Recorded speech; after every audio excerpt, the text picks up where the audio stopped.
Hi, I'm Nathaniel Johnston with N. Johnston Photography. Today, I'm going to be shooting with the new Nikon D7100. I'm reviewing it for focus camera, and they've loaned it to me to take it out for a test spin.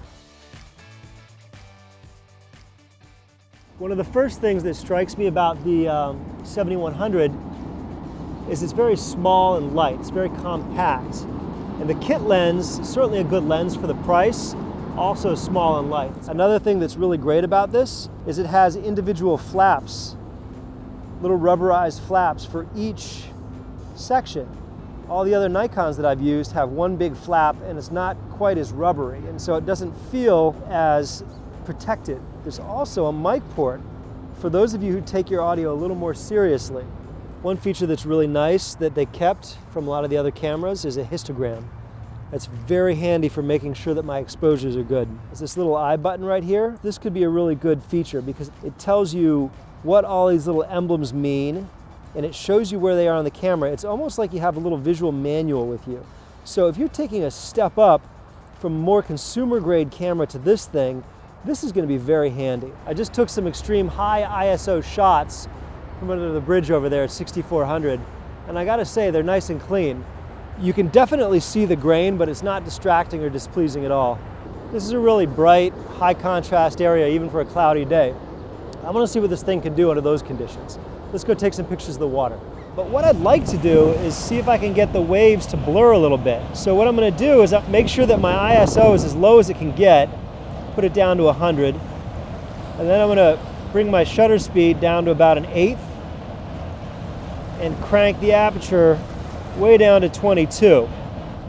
And I'm going to pop up the flash just to provide a little bit of fill in the back of those rocks. I think it looks great. I got the waves nice and blurry, but the VR on the lens was definitely doing its job and keeping everything stationary, and the screen is nice and bright. So far, I'm really impressed with the new sensor that Nikon has put in this thing. The dynamic range looks great.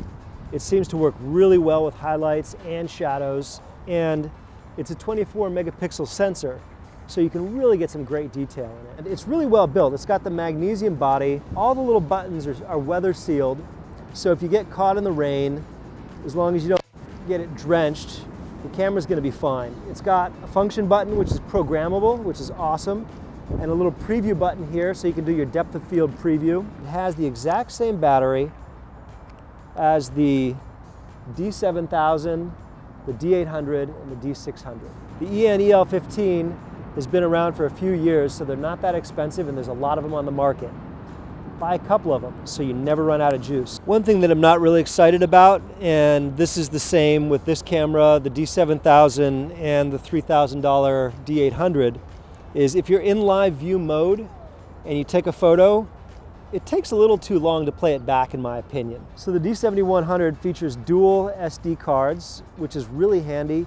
You can tell the camera to use one card as an overflow card, which means that once your first card is full, it starts writing your images to the second card. The 7100's quiet mode, not so quiet, but it's just like the other Nikons, so you can't really fault it that much. Overall, I'm really pleased with the continuous autofocus on the D7100. It catches more photos than it loses, which is what you want. No camera's perfect, and this is pretty good. Nikon has taken all the existing features of all the cameras that we know and love and either kept them exactly the way they are or improved them just a little bit.